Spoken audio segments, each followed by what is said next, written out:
Hello again, Whiskey Whippers and Spirit Sippers. Wun Wun back again, and today we got another one, a limited edition from Glenmorangie. All right, all right, all right.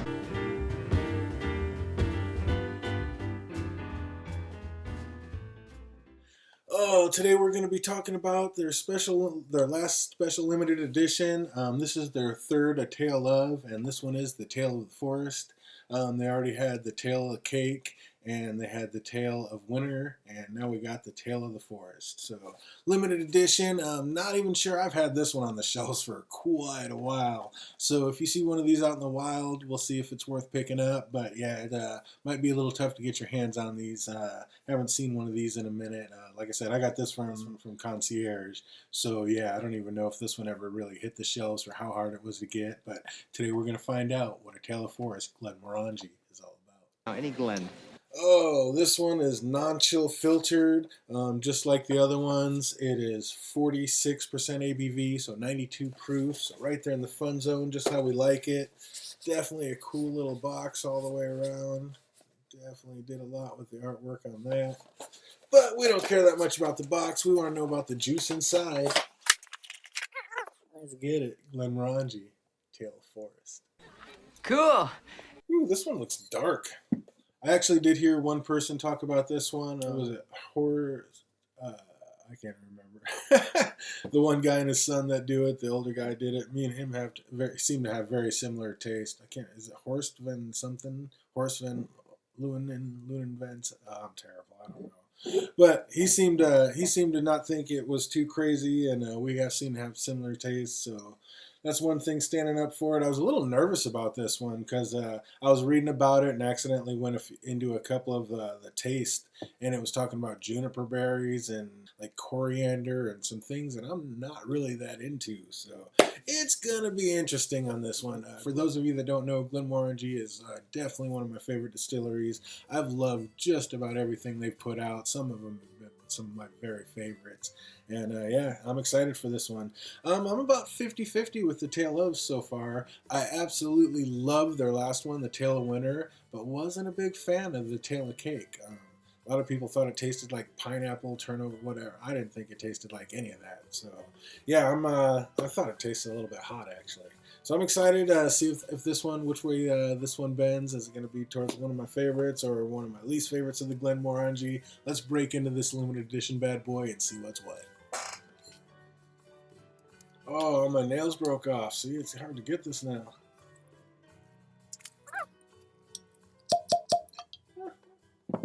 Let's get it.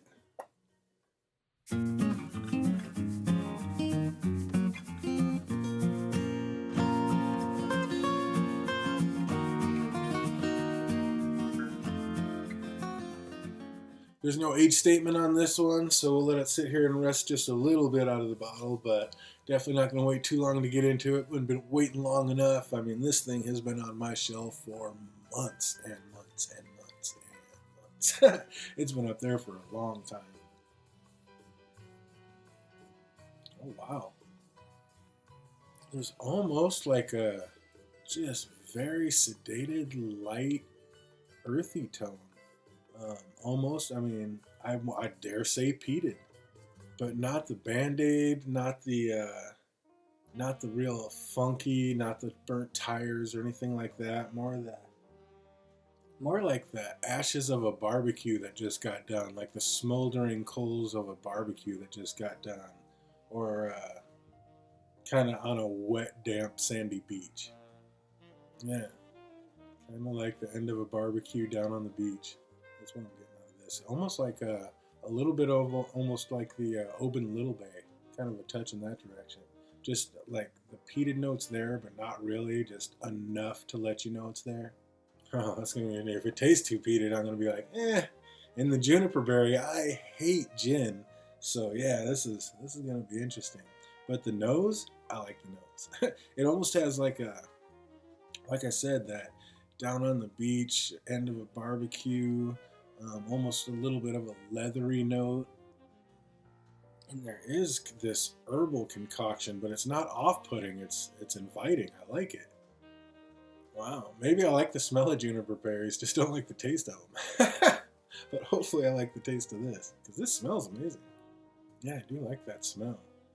Like I said, it's like a step in the peated direction, but it's not the bad kind. It's that meaty barbecue good kind, but it's very light.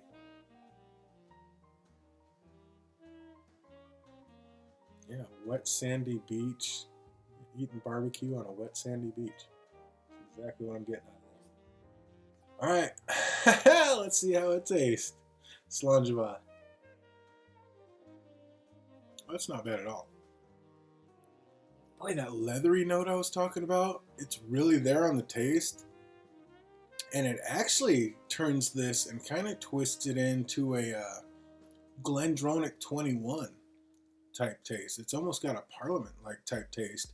And kind of in between a Parliament and an Allardyce, the 18 and the 21-year-old Glendronach. That real, like, leathery, umami, just really savory taste. That's the direction this is leaning in. Almost like a step over it into the peat, though. Kind of into that Oban Little Bay direction. But yeah, it's kind of right there. I would say it's wavering right there between like the Parliament, the Allardyce, and the Oban Little Bay.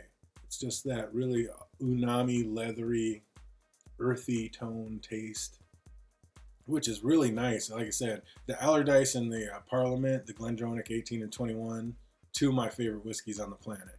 This one is like a step over that, over into that Oban Little Bay, which I really like a lot too, but almost just a little more into that peated direction, but that leather umami note is right there. Just, I mean, very prevalent. I like this. I like this a lot. This is going to go fast, I can already tell. Yeah, it smells just a little more peated, but definitely has that really thick leather note. Take you back to being a little kid chewing on your baseball mitt.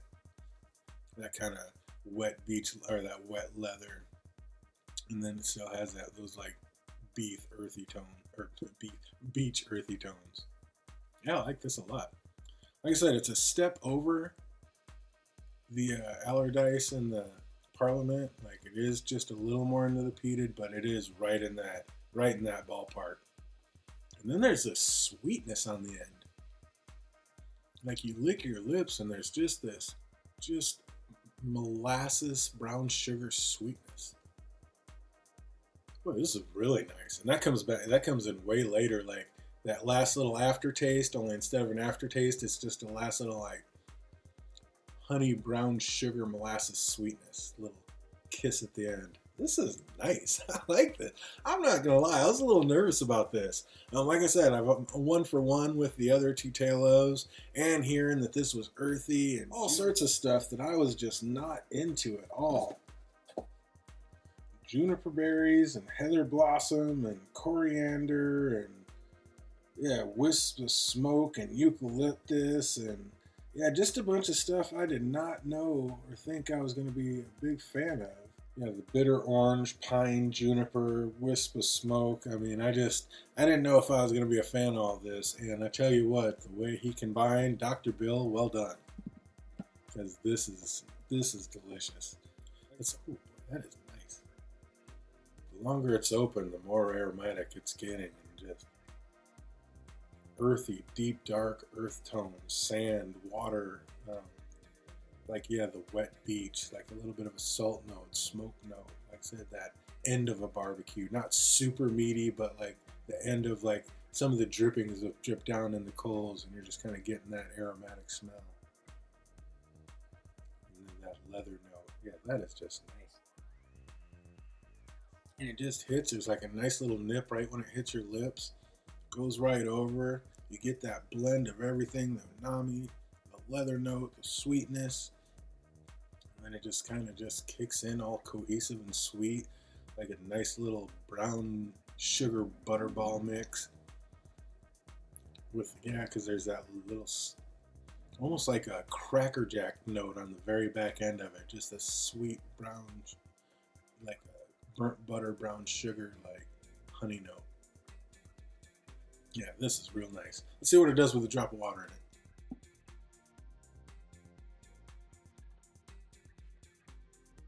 Water in it.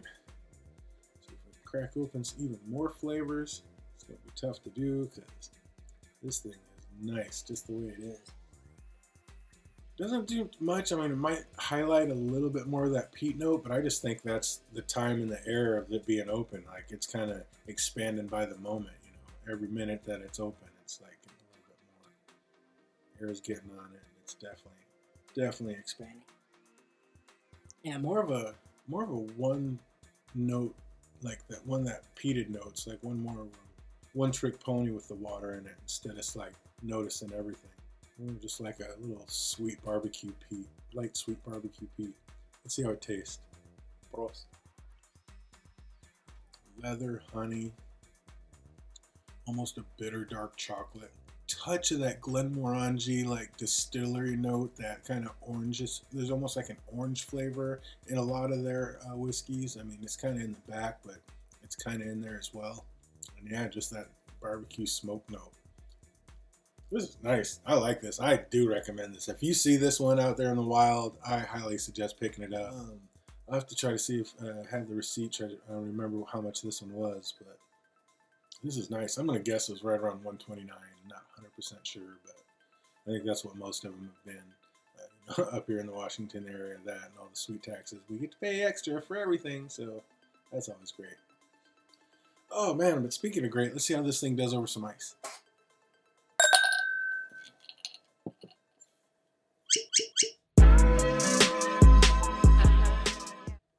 Tight little bottle. Look clean up there with the rest of them. I think I have about, 7 Glenmorangies now? Yep, I believe I have 7 of them now. So tough to keep them around, but... And maybe, I mean, I don't know if it's even really worth doing a taste of... doing like a blind taste test flight fight of the 3 tails, because they're very distinct flavors. It wouldn't matter if you're drinking them blind or not. You're going to know exactly which one's which. The tail of winter is just nice and smooth and sweet. The tail of cake it actually tastes hot to me. There's nothing like sweet or cake or pineapple like everybody else seems to. I don't get any of that. It just tastes hot to me. And then this one is a whole earthy, peaty, umami explosion. So they taste so different. You wouldn't have to do them blind. And I think it's just on these 3, it would just depend on what your mood is. As usual, the ice brings more of that oak note out. It's got more of a sweetness to it. Kind of knocks out some of that peated, smoky aromas, and kind of more of just a sweetie, or more of a sweet oaky note. I mean, the peat's still there, but it's definitely tamped down a bit over the ice. You already know we don't want it to melt too much, so let's get it. Cheers. It's very oaky. Sweet and oaky. It might almost be too oaky for some people. It almost gives it, not a tannic, but a really oaky taste. Takes out a lot of the sweetness is gone. A lot of that barbecue down on the beach is done. It's just a cold oak note. Like it takes out all the wrong flavors and highlights the one not so great note. Yeah, I would not suggest this one over ice. This one wasn't as great over ice. I mean, hey, for some people, that's the way they like whiskey, and they'll like it. You get that salty oak note, and if that's what you're used to, or that's what you like in a whiskey, then you'll like it. And again, that sweetness on the tail end, it does have that aftertaste, but instead of an aftertaste, it's almost like an after sweetness, which, being a rum guy, I really like. But yeah, this one, the more it's open, the more that peated note is definitely coming out. But again, it's more like that Oban Little Bay light, that peat you can drink. If you're not into peat, it's the one you can kind of stand. This one's actually a nice one. This is a good one. If you were just getting kind of introducing somebody to peat and wanting them to tip a toe in that direction, this is a great place to start. Because it's still sweet and it's still nice, but it's just a light step in that direction. Kind of like, again, the Oban Little Bay. Just a light step in that direction. But this one's a little sweeter than the Oban Little Bay, so it might be a better way, easier for some people to get to. Yeah, all in all, I really like this one.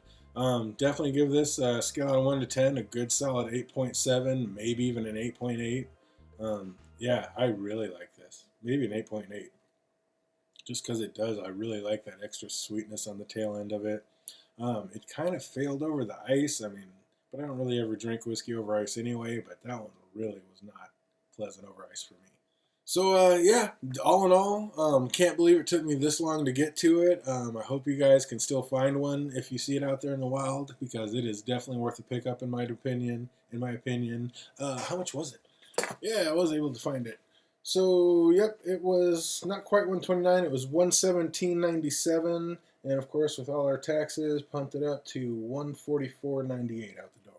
So just like basically $145 all in, and obviously it's going to be cheaper if you live outside the state of Washington for you. So yeah, I would definitely suggest picking this one up, especially if you're a fan of Glenmorangies. Don't be afraid of this one. The juniper berry or being a little earthy or smoky flavor, it's not too far in that direction. It's just a little step and a toe in that direction, and yeah, not bad at all, and definitely Wun Wun approved. So hope everybody out there is having an absolutely fantastic week, and it only gets better from here until we see you on the next one. Goodbye.